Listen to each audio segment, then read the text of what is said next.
Greetings and welcome to Old Drunken Discography. And welcome, it's spooky season. And with me is Bill Hi. and Sam. I Hi. am still here. And I'm Jason. And Hi. up first for the spooky season is Paramore. It's Bill's pick. Because I asked everybody to bring us what's your spooky pick for this year? You know, last year we had MCR, we had the Don't worry, Misfits. I got my Halloween band for I got two ideas for my Halloween band for next year already picked out. What, the starting line? All American Rejects? What the fuck kind of bullshit you gonna put out next year? Well, I'm God toying damn. between one is Hell Bites or Seven Spires. Sevens. Okay. Ooh, spooky fantasy. Ooh. Next week we're doing Alkaline Trio. After that, we're doing the Cramps. We're talking this Halloween. We're talking good shit. Next year, we're probably going to do some Alice Cooper. You know, there's some. Oh yeah.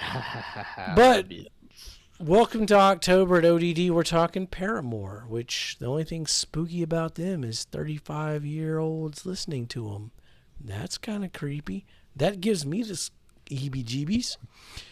So we're talking This Is Why. If you've been following along, here's our rankings. We all have the same number one, Brand New Eyes, are the same number two with Riot, and then we diverge a little bit. Because Jason forgot to write his note down. Forgot to write it on his notes. I forgot to write my notes, but I like saves the day, so, you know. wink. Here we're talking about This Is Why. This is the newest Paramore album. First off, I know this isn't Is It Art, but, you know, Tori Amos did it first, 1998. Choir Girl Hotel, just saying. This is a shorter record, only 10 tracks. Bill, why don't you start us off with This Is Why? Yeah, so definitely still another pop album by them now at this point. I do think it's a step back in the right direction musically compared to the last one. Title track, This Is Why. I have my own thoughts about your title track being your opening track. But you know, for This Is Why being the opening track, it sets the tone for the rest of the album. Put it that way. Like that was one of the bigger singles coming out of it. And I just read my notes. I forgot I wrote believe that. you. Yep. I can picture what you wrote. And it's so now at this point, Haley is, ironically enough that you mentioned it, 35. And, you know, maturing a little bit more and more. And you could tell that coming through a little bit here on the album, relatively speaking. That being said, I don't think it was a true return to form that we heard for, you know, the Brand New Eyes album. Not to that level. But at least was a step in a decently correct musical direction compared to After Laughter. And I don't know. For me, my personal picks for like top songs off of this one would probably be Thick Skull, Liar, and then Running Out of Time was like a probably other one I might be okay with. That was a single coming out of it. Of course it was. Had an interesting music video going with it. Yeah, this was I mean, you have same lineup as you did the last one, where you still got Zach coming back. You still got Haley doing the vocals and everything, And and writing all the songs. writing all of them. However, all of them, it's credits to Haley, Taylor, and Zach. So all three band members getting writing credits on every song. Any outside writers? Nope, this one was just those three. That makes sense. That checks out. Which I don't. I'll say this for my personal preference. I feel like Zach pales in comparison to his brother. Just from like a writing perspective wise. I don't know if that was the missing part that helped write some of these, but that's that's a little bit of personal preference sneaking through here. And yeah, it's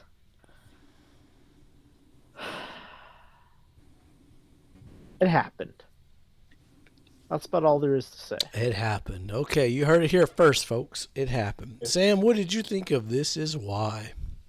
So, Bill took two of my first two notes because I put the same lineup as the previous with After Laughter, and each one had it was most collaborative effort. Each member contributed equally to the album. So Bill actually did his homework for first time ever. Shots fired. Shit. Sam, this is your first time on the show. Usually, I'll be honest, I usually rely on Tim to do that homework. I do too. Yeah, Tim usually does all the background checks. We're struggling without Tim. He's at a Metallica show right now. Yeah, he's currently backstage, waiting for them to get off and, hang with them and, do a couple shots. He's telling Lars all about those trash can drums on fucking St. Anger. He's showing them how it's done. Yeah, he's like, look, Lars, this is how you play drums. Even like the Faro, he did half noise, and Williams did solo acts during the 6-year period between albums. Of course, COVID had a lot to do with that. So the band members did do several personal projects in between the two albums and recording and all that. And note, it's the final album released under the contract Haley signed with Atlantic Records in 2003. So if there is another album, it will be under a new record studio for those that care. I would actually be interested in that, honestly. She's been an Atlantic industry plant for 10 years now, so I'd be interested to hear that. And then, of course, the Talking Heads and Block Party, and from them listening to those bands, that inspired this album. So, shout out to them. See that. And that's what I got. We're going to cover the Talking Heads. That was a Patreon pick. If you'd like to sign up for the Patreon, link down below. You can give us an artist. We'll cover it. You can come on the show with us. You can talk about your band with us. We're going to cover the Talking Heads because that was Sofakingrad's next Patreon pick. That's right. So. I won't be there for that one. I know. You should be there for the Talking Heads, dude. That's a good one. I love Talking Heads, actually, but... Yeah, dude. I got stories to tell about that band. Hey, life happens. Yeah. Especially, Talking Heads, that's... Well, Sam, you didn't give us enough to, like, what'd you think of Big Man, Little Dignity? Yeah. Okay, actually, yeah. What did you think of that one? So, I listened to the album as a whole, and part of me was like, would there be a song on here that would make me want to go back and replay it or re-listen to it? Because there were some, obviously, when you look at the second, third, and fourth albums, you can make an argument of, there are reasons to go back to these albums. But as for this one and the last one, you go, is there a song that makes me go back and listen to it? Or is there a reason why I would want to go back and listen to this album? And for me, it's not really. I don't. The answer is no. Ooh. All right, I'll quickly run through my notes. The opening track, This is just shit. This shit's just fucking weird. It's some weird dance pop shit mixed with some sort of jazz. It's interesting, but it's not good. The news. The news, right? This is so deep. I wish Bad Religion could write a song about the news reporting how fucked up the world is. Maybe Propaganda could learn something from Paramore. Or Bad Cop, Bad Cop. Seriously, this is about as deep as a Nickelback song on social commentary in the news. Running out of time. That's deep, man. Yeah, Greg Graffin, he could learn something from Paramore. I'm so glad we decided to skip reviewing the album last year when I got to running out of time. Succumb Ka, are they trying to rip off Blondie? Haley is no Debbie Harry. Big Man, this is awful, but at least she said shit. So there's something, but the song is just dumb as hell.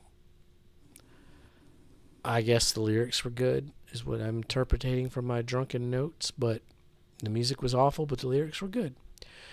You First, the music was awful, but I did like the lyrics. The lines, turns out I'm living in a horror film where I'm both the killer and the final girl, was kind of neat. I like that. Figure 8 just says nope. Liar sounds like late career Tori Amos, especially the vocal delivery. Good job, Haley. She shines much brighter on these quieter songs. I think Paramore would do really good with like an acoustic stripped down record.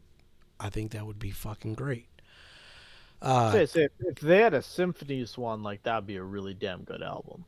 I don't even know if it's symphony, like more just like an acoustic, just acoustic driven, minimalistic drums. Haley like cranked up. I think that would be really cool.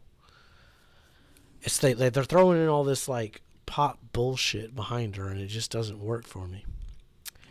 Crave, we're back to the mid-tempo radio pop rock. Bleh. Thick Skull, the mix is really bad. I had to crank it up to hear anything, like in certain parts. Super boring for the first half, then it gets okay. I still prefer Tell Me How as the best closer, but this is a close second. I like the Come Out With Your Hands Up part. I did listen to some of the RE versions. Yeah, they redid this record, right? They brought in other musicians. And I listened to this version with Julian Baker singing it. And it kind of like, I don't know if you know who Julian Baker is, but like Boy Genius. We had to go down a rabbit hole last year because of Joe. But like, that really shows Haley's lack of skill when you have Julian Baker sing your song, because Julian Baker fucking nails it. Like, it's much better. And Spotify played Turnstile right after, so that kind of checks out. Like, well, that's Turnstile though. Like, I mean, if you like Paramore, you probably like Turnstile. If you like Turnstile, you probably like Paramore. Shout out Colquitt. Leave us a comment down below, Colquitt. Let us know what you think about Paramore. Creed concert was better than Smashing Pumpkins. Yeah, we ain't left that comment yet. I don't know. Overall, the album, it was pretty bland. It was pretty awful. Besides the closing track and the cool lyrics of You First, this one really didn't do much for me. Like it went. You had Riot, you had Brand New Eyes, and then Self-Titled, and then the last two. I mean, I won't say too much more until we get this ranked. I think it's your turn to guess. No, I just guessed after laughter. Intentionally. Okay. I was smirked. That means Sam's got the dot. Sam has to guess. Yep. So, I'm going to start with. I'm going to say Ever Laughter is in last. For who? For Bill. Is he correct? After Laughter goes to 6, yeah. Now here's the argument. Their debut album. And my personal humble opinion, it did not age well. Because it is what next year will be what the 20th year anniversary of it. Jeez. Yes. Yes. 2005, yeah. Yes. Jesus Christ. All Yeah, right. you're old, Sam. Dookie just celebrated 30. I'm like, fuck. American Idiot celebrated 20, and I like that know. alone was like, holy shit. American Idiot still new Green Day to me. Okay, so That is still Green Day to me. That's I'm my gonna dilemma. I'm gonna take a wild guess. You either For got who? Me? for Bill, yes. Okay. You either got this at 5 or 4. And it depends. Take a guess, man. I'm me, not you, though. Remember that. I'm gonna say you have it at 5 because you're probably gonna say there are some better songs on 4 than on this album. Ooh. I mean, I'm trying yeah. to. Yeah, I can get behind that statement. Okay. So It's going at 5 for me, yeah. okay. For Jason, Fucking throw the dart at the board, man. Color code, we'll tell all. We're doing the color code this episode, too. Yes, we I'm are. gonna say, going back and forth in my mind, reliving Jason's notes. I'm going to say same thing at 5 because he had more good things to say about self-titled than the last two. And I would say he might have it at 5 because we were all kind of in agreement. Well, see, I asked you guys 2 questions. At 1, have you ever heard of the band Saves the Day? Nope. The second question was, have you ever seen Weekend at Bernie's 2? I've seen 1, I've not seen 2. And I think that's what's hurting y'all's rankings, because I'm basing my rankings on Weekend at Bernie's 2 and Saves the Day. And I'm going to say I like Weekend at Bernie's 2 more. So I like the Caribbean feel. I think this song. Oh, Jimmy Buffett. No, that's not Caribbean. That's like fucking South Florida. Where do you have it, Sam? You have it number 6 because you said it. I have it number 5. Oh yeah. You got number 5. That makes sense. It's just like I said, I went back to Ever Laughter and I'm like, there's not a reason. Because you hadn't seen Weekend at Bernie's 2 either. It is just. Hey, man, the color code tells all. Yes, the color code will tell The us. color code will tell all. Let's get to this color code. Who wants to go first on the color code? I'll go first because I'll probably be the most positive. Good, because I got to find my color code. There I it can is. take a wild Seeing guess. that, I'm going to be There the it most is. positive. Do we want to go 6 to 1 or 1 to 6? 6 to 1. 6 to 1. Go, start with your negative. All right. So we're going to start with brown. Damn. This will be Damn. 5 and 6. Damn. And After Laughter is going to be brown. That's cold, dude. That is Sam's list, not mine, but Sam probably has it brown too. Yeah. Hold on. You You got a brown too? Yeah, like God I've heard better albums. damn. I No, swear to God. y'all are misusing the fucking Nickelback brown. That album shouldn't fucking exist. Oh, For once, I agree In with my that. book, that album shouldn't exist. that's fucked up. That's wrong. You're saying Weekend at Bernie's 2 don't need to exist, and I think it needs to exist. Damn it. All right, so I'm going to go red next. I'd like to say that this was Bill's pick. He It chose this band for us to listen to and rank. This is why it's going to be red. And then we're going to go to yellow.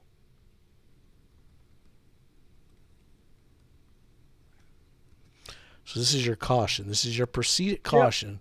Listen to this record at your own risk. Yes. And that's going to be their debut plus their self-titled. Okay. And it's going to be green for the last two. Your must-hear Paramore records are Brand New Eyes and Riot. Yes. Okay. Sam, what you got? You already got Nickelback Brown and After Laughter. Gotta watch. All right, I'm gonna do Red for This Is Why. Like, I tried. I mean, it's just like I said. They were up here at Riot, and Brand New Eyes was peak. Then it slowly drifts, and then it goes downhill. So if This Is Why comes after Ever Laughter, shouldn't it be the same color as Ever Laughter then for you, or? It's to me because they put more effort into it. It seemed like they had more collaborative effort, and everybody gave feedback. Okay, so like what I felt like it was an uptick with that one relative to Ever Laughter. If it wasn't an uptick, it should be the same color and afterwards. I'm confused. I don't know. Sam, what the self-title? All that you're fucking the couch record. What color is it? I would say yellow for both of the self-titled, and for the debut because it was a decent to good debut album, but it doesn't age well. But you got to start somewhere, so it's kind of like, eh. As for self-titled, I like it. It's just too long for my personal preference, and that's why it's like, if you want to listen to a long album, great. If you don't listen to it, listen to something else. And I go green for the last two because they're the two best albums. Everybody can say that, like, they're the two best albums ever made. No contest. Okay. So that's interesting because Bill, this was your pick. And we brought a special guest who was a Paramore fan, and you guys have the exact same. That's interesting. Yep. And we did not talk about this either. He does not know my notes. I didn't see his. Yeah, we're 100% unscripted show. Oh yeah, we are unscripted. That's interesting. Trust I like me, that. You couldn't script this shit if you wanted to. No. You could, but then you'd be a different YouTube channel, and I'm not going to say their name. So you wouldn't listen to every album in the discography then. That's true. And Acid Eaters deserves to be listened to. Damn right, it's fucking Ramones Gold. It is Ramones Gold. So Bill, this is your pick. I'm gonna let you choose. Do you want the positive rankings, which means Paramore ranked within just these 6 albums, or do you want the negative rankings, which is Paramore ranked as a whole in the against genre all of other music? Yeah. I mean, I know you usually give me the same answer every time. Which one is more interesting? Positive. Then I'll have you do positive. All right, I'm going to start on red. Because unlike you guys, I don't think any of these are Nickelback Brown. I don't think you understand what Nickelback Brown means. It means it shouldn't exist. It shouldn't exist. And there's nothing wrong with After Laughter where it shouldn't exist. I think After Laughter has some good, not even like, it exists. Like, it's horrible, it's bad. Okay, here's my question. If I had told you to go with negative, would you have started with Brown? Nope. Okay. My number 6 is always red. Okay. Had to check. I'll tell you what changed when we get to the end. And I'm going to go red all the way through to number 2. You should avoid all these records at all costs because there's better shit out there. There was better shit out there when these albums came out. There's better shit out there now. There was better shit out there before. And this is your positive, right? Yeah, this is my positive. Okay. And then I'm going to go with yellow. I'm going to go with caution because proceed with caution. If you actually wanted to check out Paramore, Brand New Eyes is probably the best place to start. It's not a good record. You know, it's very generic, very formulaic, very by the books. It's an industry plant. But it's not bad. You know, it's not horrible. It's the best place you could start, honestly. I don't recommend none of these records are must-hears. Like, there's better shit out there than Paramore. And if you like Paramore, I'm sorry. Go if you're looking for that young teenage female perspective spirit, go check out The Last Gang. Go check out even the Bomb Pops. The Bomb Pops, man, they're fucking poppy as shit. But like, they're more punk than this shit. Go check out fucking Tori Amos. You want some good fucking lyrics? Go check out Tori Amos. And if you want that fucking edgy pop punk sound, go check out Sloppy Seconds or Screeching Weasel. Like, there's nothing new here. It's all formulaic, for the radio, by the books, generic. Let's get on the top charts. Atlantic Industry Plant. So, but I do think there is no Nickelback Brown here. So you can look at this, whereas I'm more positive than the other two because they said After Laughter shouldn't even exist. And After Laughter has a top song on it. So you guys are wrong on that front. Yeah, because I changed your top songs. It was a extra that I just moved up a spot. That's what I thought, yeah. It was a backup in case you guys stole my top songs. Which I don't think any of us are stealing anyone else's top songs. Oh, I plan on stealing some shit right out the gate. I've been paying attention. Stick around for that. Top songs is next. Tim will be back next week. We're doing Alkaline Trio. He's currently teaching Lars how to tighten up his snare drums. We want to thank Sam for joining us. Hopefully he'll come back. Would love to come back. And Bill, we want to thank you for making us get Misery Business stuck in my head for the last week. Oh, whatever meant to break. Happy Halloween, everyone. Alkaline Trio is next. Well, after top songs. And maybe Is It Art? We'll see. Be safe. And make good decisions.